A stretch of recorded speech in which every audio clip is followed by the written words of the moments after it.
Pernah kepikiran nggak sih betapa canggihnya teknologi sekarang? Kita bisa ngelihat kecerdasan buatan ngerubah teks sederhana jadi visual yang benar-benar hidup. Keren banget kan? Nah, di ulasan kita kali ini, kita bakal ngelihat transformasi dunia nyata yang nggak kalah menakjubkannya. Kita bakal ngebedah gimana tata kelola kota yang mungkin selama ini kerasa kaku banget, lagi diubah jadi sebuah solusi cerdas yang hidup dan pastinya berkelanjutan. Oke, yuk langsung kita bahas. Fokus kita hari ini adalah para penjaga kota kita, khususnya Satpol PP di Kota Bandung.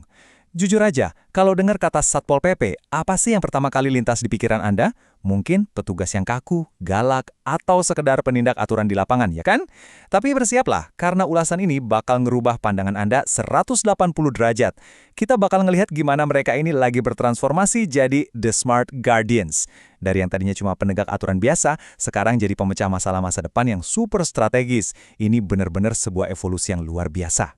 Nah, biar lebih gampang ngikutin transformasi epic ini dia peta jalan kita hari ini. Pertama, kita bahas Beyond the Baton atau melampaui pemukul. Kedua, nyari solusi akar masalah. Ketiga, masuk ke era deep policy. Keempat, soal resiliensi mental alias AQ. Dan terakhir kelima, kita bakal naik ke tangga keunggulan. Yuk kita mulai. Masuk ke bagian pertama nih, melampaui pemukul. Di sini kita ngomongin soal perubahan paradigma yang benar-benar mendasar. Coba perhatiin, perbedaannya itu kontras banget. Biasanya kita ngelihat rutinitas yang, ya gitu deh, usang. Kejar-kejaran yang bikin capek, reaktif, dan gak jarang malah berujung ke konflik fisik. Jujur aja, itu bukan solusi bukan? Tantangan terbesarnya tuh justru ini. Gimana caranya warga bisa patuh tanpa harus ada kekerasan? Jawabannya ada di konsep petugas modern. Mereka nggak lagi jadi eksekutor buta, tapi berubah peran jadi konsultan lapangan strategis. Pendekatannya beda. Mereka ngajak ngobrol, nyari solusi bareng, dan ngebangun kerjasama. Jauh lebih elegan bukan? Lanjut ke bagian kedua, solusi akar masalah. Nah, di sini kita harus jeli nyari tahu apa sih penyebab utamanya. Sebelum ngomongin solusi, kita samain persepsi dulu ya. Sebenarnya masalah itu apa sih? Secara analitis, bayangin aja ada dua tebing. Tebing pertama ini namanya Dasein, alias realita aktual, kejadian nyata di lapangan saat ini. Nah, di seberangnya ada tebing Dasolen, yaitu kondisi ideal atau harapan dari aturan yang ada. Jarak atau jurang pemisah di antara dua tebing inilah yang kita sebut sebagai masalah. Dan tugas para penjaga kota bukan buat ngeluhin lebarnya jurang itu, tapi mikirin gimana cara ngebangun jembatannya. Terus, ini bagian yang paling krusial. Jangan sampai kita ketukar antara gejala dan akar masalah. Bayangin deh sebuah pohon. Kalau daun pohon itu menguning karena penyakit, masa iya kita ngecat daunnya jadi hijau? Pohonnya tetap sakit kan? Misalnya nih, masalah PKL di trotoar. PKL itu ibarat daun yang menguning tadi. Itu cuma gejalanya. Akar masalahnya tuh ngumpet di bawah tanah. Bisa jadi karena desakan ekonomi, atau nggak adanya lahan jualan yang layak.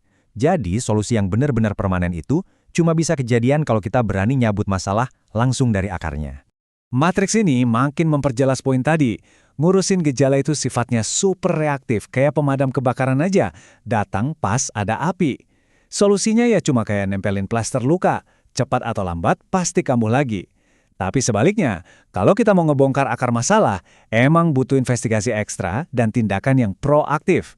Tapi tahu nggak, hasil akhirnya adalah solusi yang benar-benar permanen.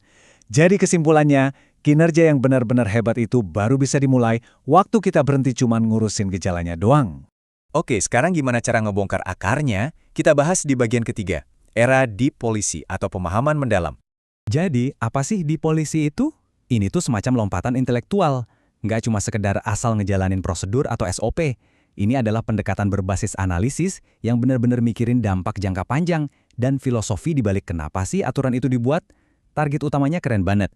Merubah kebiasaan warga yang tadinya patuh cuma karena takut dihukum, jadi patuh karena mereka sadar dan paham banget kalau aturan itu emang demi kebaikan bersama. Konsep deep policy ini disokong sama 4 pilar utama. Pertama, kepatuhan yang berbasis pemahaman, jadi edukasi selalu diutamain sebelum penindakan. Kedua, pemetaan akar masalah. Petugas di sini jadi mata dan telinga yang ngumpulin data, bukan cuma bikin laporan pengusiran. Ketiga, responsif terhadap situasi. Petugas jadi tahu bedanya mana yang melanggar karena kepepet ekonomi, mana yang emang bandel.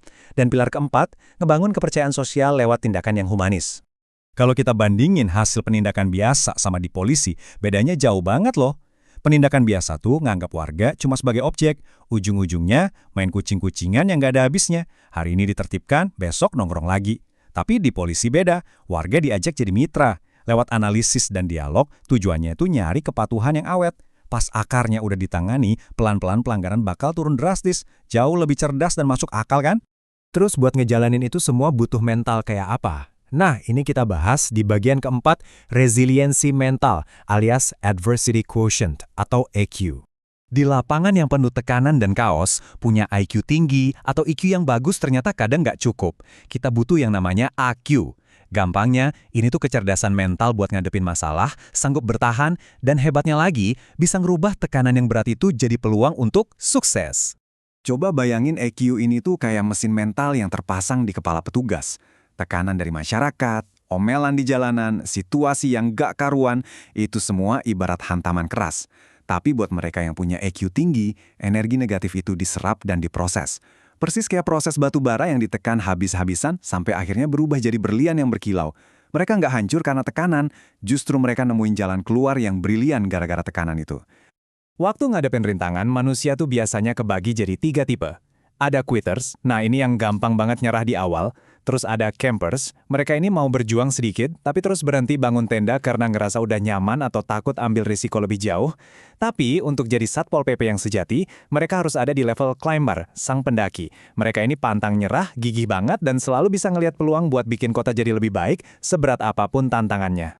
Dari sini kita bisa ngelihat jelas percabangan nasibnya. Kalau sebuah masalah diurus sama orang yang IQ-nya rendah, ujung-ujungnya petugas bakal gampang burn out, saling nyalahin, solusinya cuma nempelin plester, dan akhirnya biaya operasional bengkak karena harus patroli terus-terusan tanpa hasil jelas. Tapi coba lihat jalur yang satunya. Kalau masalah dihadapin sama mental IQ tinggi dan pakai strategi di policy, petugas bakal gigih nyari tahu penyebabnya. Dari situ, budaya inovasi bakal tumbuh dan ketertiban kota bisa kejaga buat jangka panjang. Oke, sekarang kita jahit semua konsep tadi di bagian terakhir kita, tangga menuju keunggulan. Biar kebayang, ini tuh ibarat sebuah pipa transformasi organisasi. Tahap 1, stimulus, yaitu pas masalah kota yang ruwet menghantam petugas di lapangan. Tahap 2, filter. Disinilah mental baja seorang climber atau IQ tinggi tadi bekerja buat nahan kepanikan. Tahap 3, proses dan output. Pakai kacamata di policy, masalahnya dibedah secara manusiawi dan menyeluruh. Dan tebak apa yang keluar dari ujung pipa ini? Sebuah solusi emas. Ngomong-ngomong soal solusi emas, apa sih wujudnya? Wujudnya adalah irisan sempurna antara efektivitas dan efisiensi. Efektif artinya kita berhasil nyapai target yang benar. Sedangkan efisien artinya kita ngelakuinnya tanpa buang-buang tenaga, waktu, dan uang. Nah, kinerja yang benar-benar unggul tuh ada pas di tengah-tengahnya, target ketertiban kota maksimal tapi pemborosan energinya nyaris nol. Keren ya? Ini ada satu kesimpulan penting yang harus kita ingat bareng-bareng. Organisasi yang paling hebat itu bukannya nggak punya masalah. Mustahil dong sebuah kota nggak punya tumpukan masalah. Tapi organisasi yang luar biasa, yang diisi sama orang-orang ber-IQ tinggi dan punya mindset di policy, mereka bisa nyulap batu-batu rintangan dan tumpukan masalah tadi jadi anak tangga yang kokoh buat terus naik menuju kesuksesan.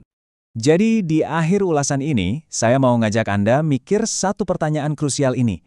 Apakah tumpukan masalah di kota kita bakal dibiarin gitu aja, jadi tembok yang ngalangin jalan? Atau kita siap pakai kecerdasan mental dan analisis yang mendalam buat nyusun batu-batu masalah itu jadi pijakan ke masa depan yang lebih baik? Karena buat para penjaga kota yang cerdas, hari esok itu wajib lebih baik dari hari ini.